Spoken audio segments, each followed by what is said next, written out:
Hello, this is Louise Hay. How to love yourself.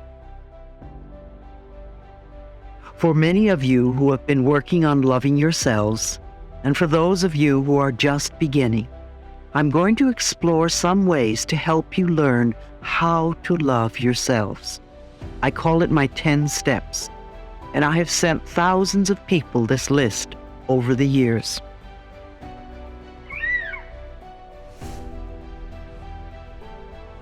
One,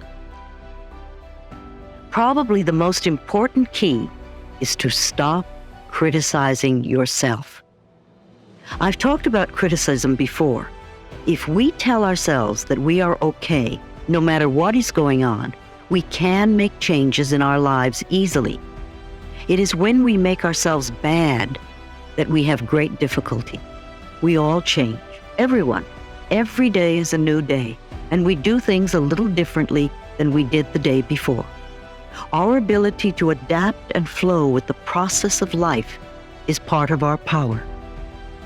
Those who have come from dysfunctional homes often become super responsible and have gotten in the habit of judging themselves unmercifully. They have grown up with tension and anxiety. The message they get as children of dysfunctional homes is, there must be something wrong with me. Think for a moment about the words you use when scolding yourself. Some of the phrases people tell me are stupid, bad boy, bad girl, useless, careless, dumb, ugly, worthless, sloppy, dirty, etc. Are these the same words you use now when you're describing yourself?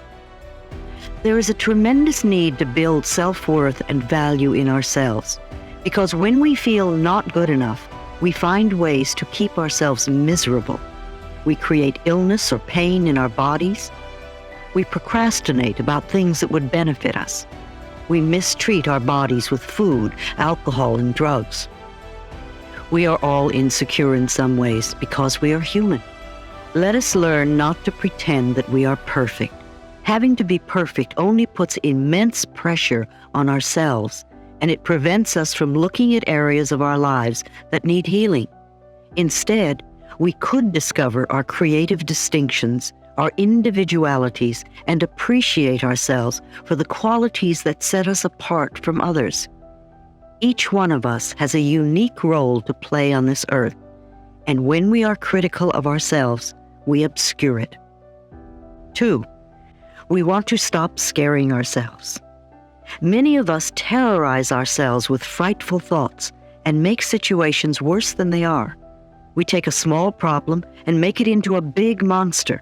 It's a terrible way to live, always expecting the worst out of life. How many of you go to bed at night creating the worst possible scenario of a problem?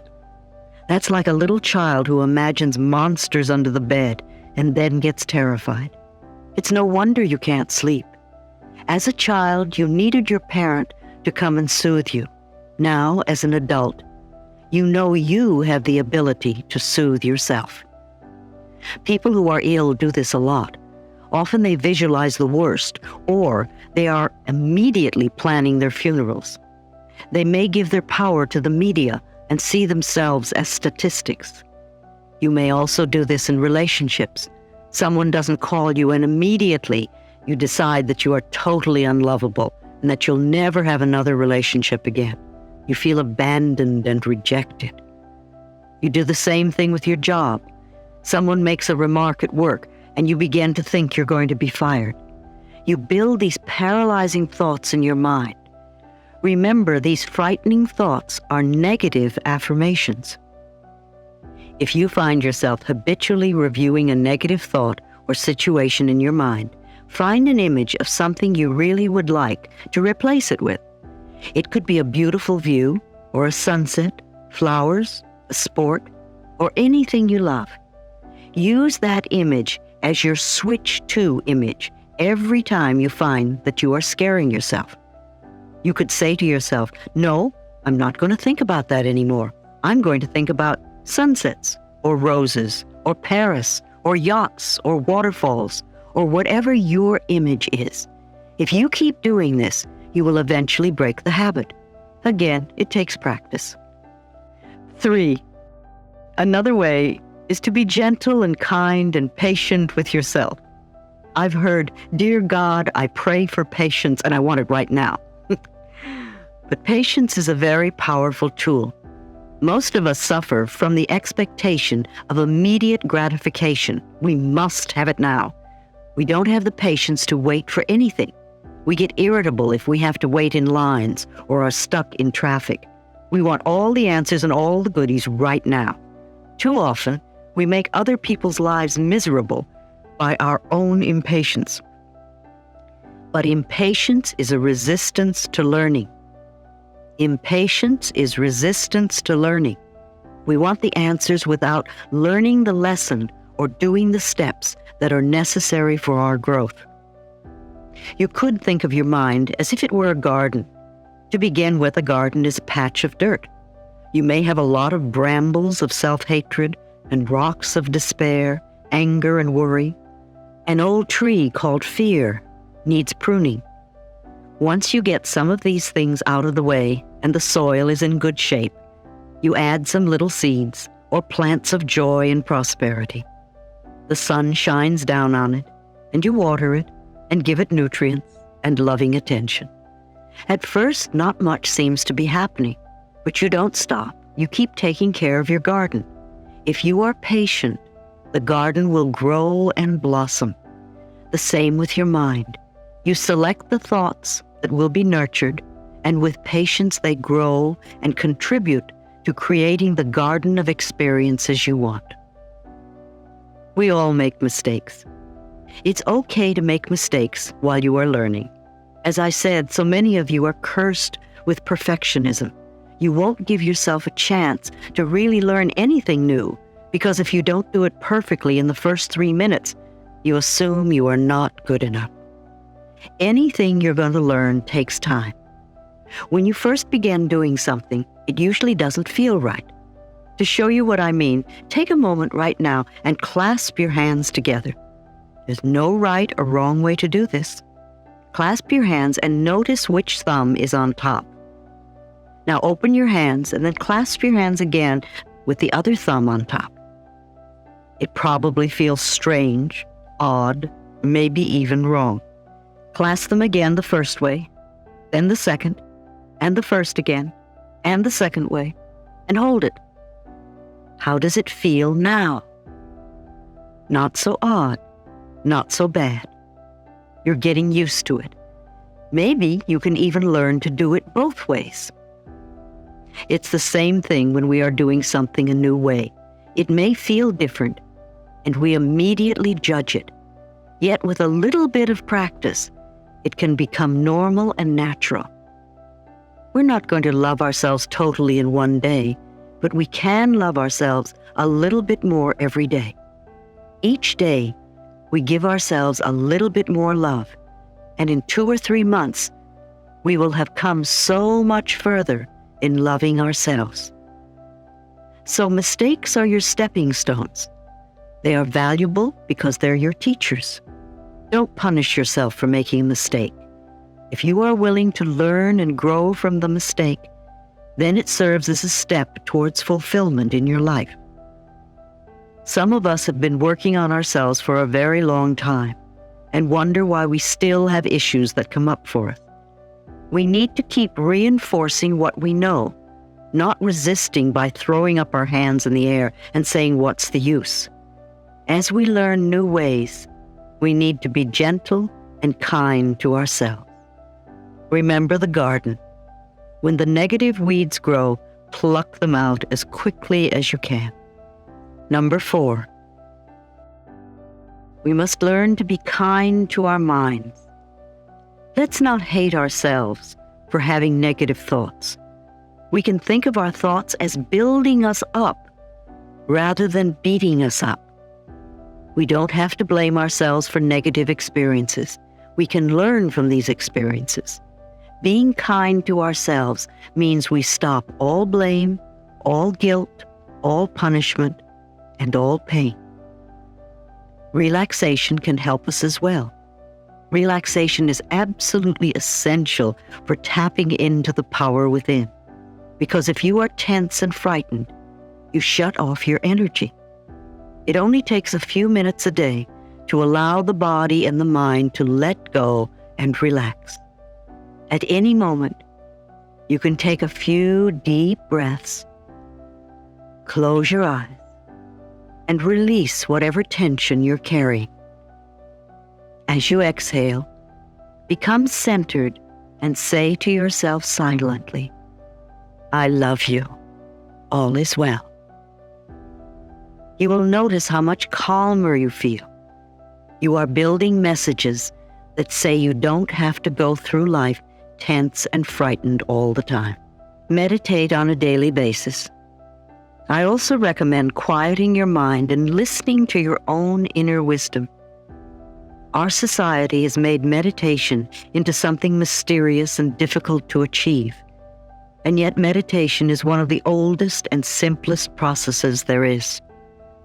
All we need to do is get into a relaxed state and repeat silently to ourselves words like love or peace or anything meaningful to us. Om is an ancient sound that I often use at my workshops, and it seems to work very well. We could even repeat, "I love myself," or "I forgive myself," or "I am forgiven," and then just listen for a while. Some people think that if they meditate, they have to stop their minds from thinking. We really can't stop the mind, but we can slow down our thoughts and then just let them flow through. Some people sit with a pad and pencil and write down their negative thoughts because they seem to dissipate more easily. If we can get to a state where we are watching our thoughts float by, oh, there's a fear thought and some anger. Now there's a love thought, and now a disaster. There's an abandonment thought, a joy thought. And don't give these thoughts importance. Then we begin to use our tremendous power wisely. You can begin meditation anywhere and allow it to become a habit. Think of meditation as focusing on your higher power. You become connected with yourself and your inner wisdom. You can do it in whatever form you like. Some people go into a kind of meditation while they're jogging or walking. Again, don't make yourself wrong for doing it differently. I love to get on my knees in the garden and dig in the dirt. It's a great meditation for me. An excellent, easy-to-understand book on meditation is Minding the Body, Mending the Mind by Joan Borisenko. Visualize optimistic outcomes. Visualization is also very important, and there are many techniques you can use. Dr. Carl Symington, in his book, Getting Well Again, recommends a lot of visualization techniques for people with cancer, and they often yield excellent results. With visualization, you create a clear, positive image that enhances your affirmation. Many of you have written to me about the kinds of visualizations you do, along with your affirmations. The important thing to remember about visualizations is that they must be compatible with the kind of person you are. Otherwise, your visualizations will not work. For instance, a woman with cancer pictured the good killer cells in her body attacking the cancer and killing it. At the end of the visualization, she doubted whether she had done it correctly and didn't feel that it was working for her. So I asked her, "Are you a killer person?" And she answered, "I personally don't feel good about creating a war in my body." So I suggested that she change her visualization to one that was a little more gentle. I think it's better to use images like the sun melting the sick cells, or a magician transforming them with his magic wand. When I had my cancer, I used the visualization of cool, clear water washing the diseased cells out of my body. We need to do visualizations that are not so offensive to us on the subconscious level. Those of us who have family or friends who are sick do them an injustice by continually seeing them sick. Visualize them well. Send them good vibrations. However, remember that getting well is really up to them. There are many good audio tapes with guided visualizations and meditations that you can give them to help them through this process if they are open. If not, just send them love. Everyone can visualize, describing your home, having a sexual fantasy, imagining what you would do to a person who hurt you, are all visualizations. It's amazing what the mind can do. Number 5. The next step is to praise yourself. Criticism breaks down the inner spirit, and praise builds it up. Acknowledge your power, your God self. We are all expressions of the infinite intelligence. When you berate yourself, you belittle the power that created you. Begin with the little things. Tell yourself that you are wonderful. If you do it once and then stop, it doesn't work. Keep at it, even if it's 1 minute at a time. And believe me, it does get easier. The next time you do something new or different, or something you are just learning and you're not too adept at, be there for yourself. It was a big thrill the first time I spoke at the Church of Religious Science in New York. I remember it very well. It was a Friday noon meeting. People wrote questions and put them in a basket for me, the speaker. I brought the basket to the podium and answered the questions and did a small treatment after each one. After I finished, I walked away from the podium and said to myself, "Louise, you were fantastic, considering this was the first time out. By the time you do this 6 times, you're going to be a pro." I didn't berate myself and say, "Oh, you forgot to say this or that." I didn't want to have the second time be something that would frighten me. If I beat myself up the first time, I would beat myself up the second time, and I would dread speaking in the end. And after a couple of hours, I thought of what I could change to improve. I never made myself wrong. I was very careful to praise myself and congratulate myself for being wonderful. And by the time I had conducted 6 meetings, I was a pro. I think we can apply this method in all areas of our lives. I continued speaking at the meetings for quite some time. It was wonderful training because it taught me how to think on my feet. Allow yourself to accept good, whether you think you deserve it or not. I've discussed how believing that we are not deserving is our unwillingness to accept good in our lives. It's what stops us from having what we want. How could we create anything good for ourselves if we think we don't deserve to have good? Think about the laws of deserving in your home. Did you feel good enough, smart enough, tall enough, pretty enough, whatever? And what do you have to live for? You know you are here for a reason, and it's not just to buy a new car every few years. What are you willing to do to fulfill yourself?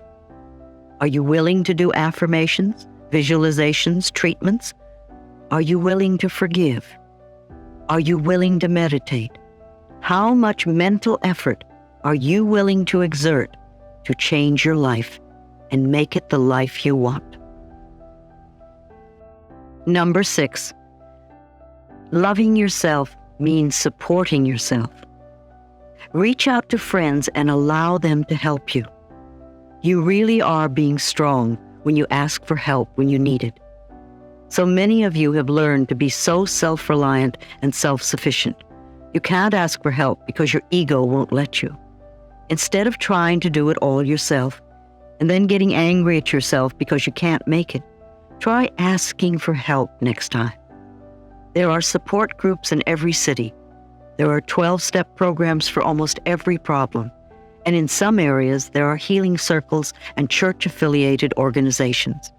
If you can't find what you want, you can start your own group. It's not as scary as you might think. Gather together 2 or 3 friends who have the same issues that you have and set up a few guidelines to follow. Have a book to study or tapes to listen to. If you do it with love in your heart, your little group will grow. People will be attracted like a magnet. Don't worry if it starts to grow and your meeting space gets too small. The universe always provides. If you don't know what to do, write my office, and we'll send you guidelines on how to conduct a little group. You really can be there for each other. I started the Hayride in Los Angeles in 1985 with 6 men with AIDS in my living room. We didn't know what we were going to do about this intense crisis. I told them we weren't going to sit around playing Ain't It Awful, because we already knew that. We did what we could on a positive level to support each other. We're still meeting today, and we have about 200 people coming every Wednesday night to West Hollywood Park. It's an extraordinary group for people with AIDS, and everybody is welcome. People come from all over the world to see how this group functions and because they feel supported. It's not only me, it's the group. Everyone contributes to making it effective. We meditate and do visualizations, we network and share information about alternative therapies and the latest medical methods. There are energy tables at one end of the room where people can lie down and others share healing energies by laying on hands or praying for them. We have Signs of Mind practitioners they can talk to. At the end, we sing and hug one another. We want people to go out feeling better than when they came in. And sometimes people receive a positive lift that lasts for several days. Support groups have become the new social form, and they are very effectual tools in this complex day and age. Many New Thought churches, such as Unity and Religious Science, have ongoing weekly support groups. Many groups are listed in New Age magazines and newspapers. Networking is so important. It sparks you and gets you going. I suggest that people who have similar ideas share time with one another on a regular basis. When people work together on a common goal, they bring their pain, confusion, anger, or whatever, and come together, not to moan, but to find a way to go beyond, to rise above, and to grow up in a way. If you are very dedicated, very self-disciplined, and very spiritual, you can do a lot of work by yourself on yourself. When you are with a group of people doing the same thing, you can make quantum leaps because you learn from one another. Every single person in the group is a teacher. So if you have issues that need working on, I would suggest, if possible, that you get into a group of some sort where you can work them through. Number 7, love your negatives. They are all part of your creation, just as we are all part of God's creation. The intelligence that created us doesn't hate us because we make mistakes or get angry at our children. This intelligence knows that we are doing the best we can and loves all of its creation as we can love ours. You and I have all made negative choices, and if we keep punishing ourselves for them, it becomes a habit pattern, and we'll find it very tiresome to let them go and to move on to more positive choices. If you keep repeating, I hate my job, I hate my house, I hate my illness, I hate this relationship, I hate this, I hate that, very little new good can come into your life. No matter what negative situation you are in, it's there for a reason. Otherwise, you wouldn't have it in your life. Dr. John Harrison, the author of Love Your Disease, says that patients are never to be condemned for having multiple operations or illnesses. Actually, patients can congratulate themselves for finding a safe way to have their needs met. We want to understand that whatever issue or problem we have, we contributed to creating it in order to handle certain situations. Once we realize this, then we can find a positive way to fulfill our needs. Sometimes people with cancer or other so-called terminal illnesses have such a hard time saying no to an authoritative figure in their life that on an unconscious level, they will create a major dis-ease to say no for them. I knew a woman who, when she realized the illness she was creating for herself was just to be able to refuse her father's demands, decided to begin to live for herself for once. She began to say no to him, and while it was difficult for her at first, as she continued to stand up for herself, she was delighted to find herself getting well. Whatever our negative patterns are, we can learn to fulfill those needs in more positive ways. That's why it's so important to ask yourself the question, what is the payoff from this experience? What am I getting that's positive? We don't like to answer that question. However, if we really look within and are honest with ourselves, we will find that answer. Perhaps your answer would be, it's the only time I get loving attention from my spouse. Once realized, you can begin to look for more positive ways to achieve this. Humor is another potent tool. It helps us release and lighten up during stressful experiences. At the hayride, we set time aside for jokes. Sometimes we have a guest speaker called the Laugh Lady. She has a contagious laugh and puts everyone on a laughter cycle. We can't always take ourselves too seriously, and laughter is very healing. I also recommend watching old comedies, such as those of Laurel and Hardy, when you're feeling low or down. When I did private counseling, I would do my best to get people to begin to laugh at their problems. When we can see our lives as a stage play, with soap opera and drama and comedy, we get a better perspective, and we are on the way to healing. Humor enables us to pull back from the experience and to see it in a larger perspective. Number 8, take care of your body. Think of your body as this marvelous house in which you live for a while. You would love your house and take care of it, wouldn't you? So watch what you put into your body. Drug and alcohol abuse is so prevalent because they are two of the most popular methods of escape. If you are into drugs, it doesn't mean that you are a bad person. It means you haven't found a more positive way of fulfilling your needs. Drugs beckon to us, come and play with me and we'll have a good time. And it's true. They can make you feel wonderful. However, they alter your reality so much, and although it isn't evident at first, you have to pay a terrible price in the end.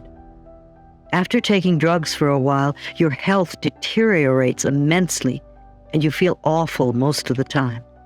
Drugs affect your immune system, which can lead to numerous physical ailments. Also, after repeated use, you develop an addiction, and you have to wonder what made you start taking drugs in the first place. Peer pressure may have compelled you to take them in the beginning, but continued and repeated use is another story. I have yet to meet anyone who really loves themselves and who is hooked on drugs. We use drugs and alcohol to escape our childhood feelings of not being good enough, and when they wear off, we feel worse than before. Then we usually have a load of guilt too.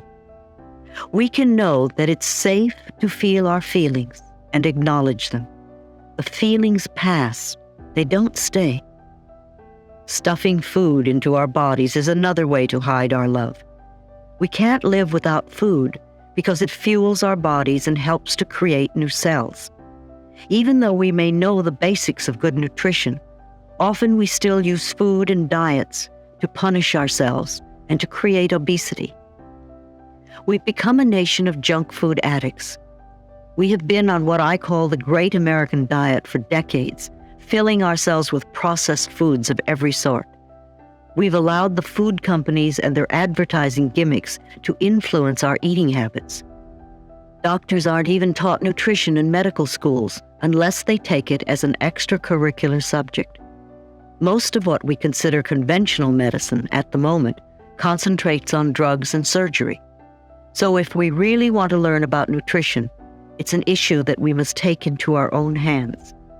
It's an act of loving ourselves to become aware of what we put into our mouths and how it makes us feel. If you eat lunch and an hour later you start feeling sleepy, you might ask yourself, what did I eat? You may have consumed something that isn't good for your body at that particular time. Start noticing what gives you energy and what depletes you and brings you down. You can do this by trial and error, or you could find a good nutritionist who can answer some of your questions. Remember that what's right for one person isn't necessarily right for another. Our bodies are different. A macrobiotic diet is wonderful for many people. So is Harvey and Marilyn Diamond's Fit for Life method. They are totally different concepts, and yet they both work. Every body is different from every other body, so we can't say that only one method works. You have to find out which way works best for you. Then find exercise that you enjoy, that is fun to do. Create a positive mental attitude about your exercise. Often, you create obstacles in your bodies primarily as a result of what you absorbed from other people. Again, you need to forgive yourself and stop putting anger and resentment into your body if you want to create changes. Combining affirmations with your exercise is a way to reprogram negative concepts about your body and its shape. We are in a time now where new technologies for health are multiplying, and we are learning to combine some ancient healing methods, such as Ayurvedic medicine, with sound wave technology. I have been studying how sound can stimulate our brain waves and accelerate our learning and healing. There is research that shows that we can cure illness by mentally changing our DNA structure. I think that between now and the end of the century, we are going to explore a range of possibilities that will be enormously beneficial to much of the population. Number 9. Mirror work. I often emphasize the importance of mirror work in order to find out the cause of an issue that keeps us from loving ourselves. There are several ways that you can practice mirror work. I like to look in the mirror the first thing in the morning and say to myself, I love you. What can I do for you today? How can I make you happy? Listen to your inner voice and start following through with what you hear. You may not get any messages to begin with because you're so used to scolding yourself and you don't know how to respond with a kind, loving thought. If something unpleasant happens to you during the day, go to the mirror and say, I love you anyway. Because events come and go, but the love that you have for yourself can be constant. And it is the most important quality you possess in your life. If something wonderful happens, go to the mirror and say thank you. Acknowledge yourself for creating this wonderful experience. You can forgive in the mirror too. Forgive yourself and forgive others. You can talk to other people in the mirror, especially when you're afraid to talk to them in person. You can clean up old issues with people, parents, bosses, doctors, children, lovers. You can say all sorts of things that you would be afraid to say otherwise. And remember to end by asking them for their love and approval, because that is what you really want. People who have problems loving themselves are almost always people who are not willing to forgive, because not forgiving shuts the door to the heart. When we forgive and let go, not only does a huge weight drop off our shoulders, but the doorway to our own self-love opens up. People will say, oh, such a load is dropped off. Well, of course it has, because we've been carrying this burden forever. Dr. John Harrison states that forgiveness of both the self and the parents, coupled with the release of past hurts, cures more illness than any antibiotic ever could. It takes a lot to make children stop loving their parents, but when they do, it takes even more for them to forgive them. When we won't forgive, when we won't let go, we're binding ourselves to the past. And when we are stuck in the past, we cannot live in present time. And if we are not living in the present, how can we create our glorious future? Old garbage from the past just creates more garbage for the future. Affirmations performed in front of a mirror are advantageous because you learn the truth of your existence. When you do an affirmation and you immediately hear a negative response such as, who are you kidding, or it can't be true, or you don't deserve that, then you have received a gift to use. You cannot make the changes you want until you are willing to see what is holding you back. The negative response you have just discovered is like a gift in that it becomes the key to freedom. Turn that negative response into a positive affirmation, such as, I now deserve all good. I allow good experiences to fill my life. and repeat the new affirmation until it does become a new part of your life. I have also seen families change enormously when just one person does affirmations. Many people at the hayride come from estranged families. Their parents literally will not talk to them. And I've had them repeat the affirmation. I have wonderful, loving, warm, open communication with every member of my family, including my mother or including my father. Every time that person or the family comes to mind, I suggest that they go to the mirror and say the affirmation over and over again. It's often amazing to see the parents actually show up at the meeting 3 or 6 or 9 months later. Number 10, love yourself now. Don't wait until you get it right. Dissatisfaction with yourself is a habit pattern. If you can be satisfied with yourself now, if you can love and approve of yourself now, then when good comes into your life, you will be able to enjoy it. Once you learn to love yourself, you can begin to love and accept other people. We can't change other people, so leave them alone. We spend a lot of energy trying to make others different. If we used half that energy on ourselves, we could make ourselves different.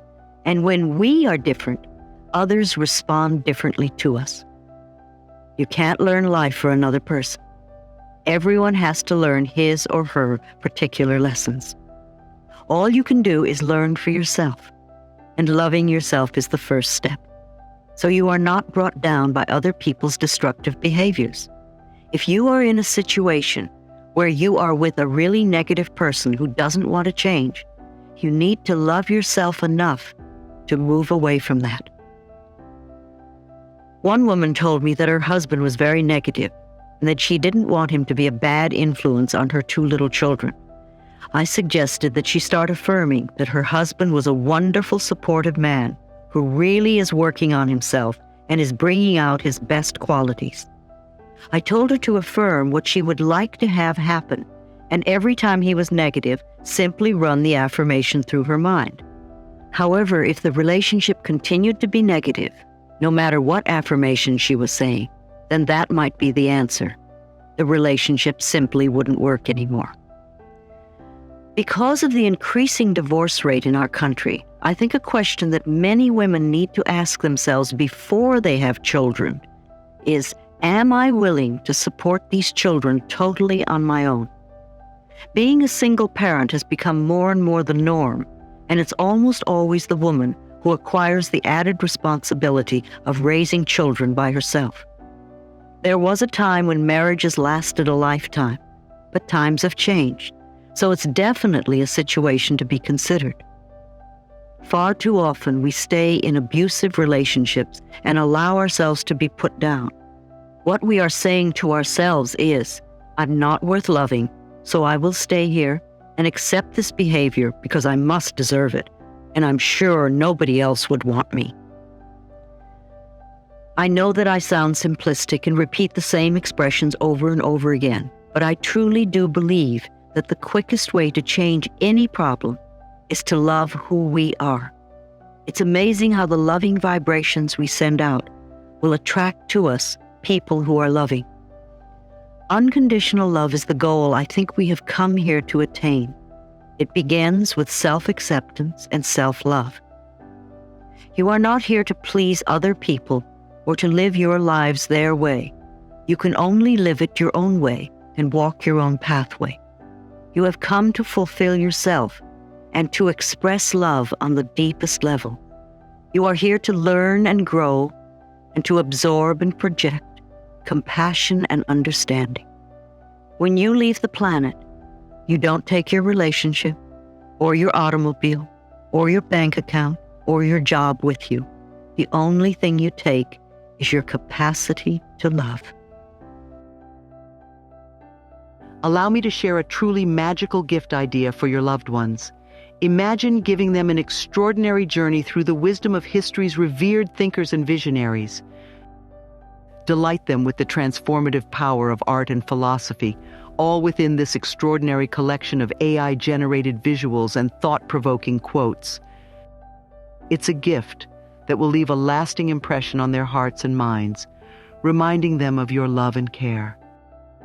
Order the Wisdom Legacy photo book today and share the gift of wisdom and inspiration with those you cherish the most.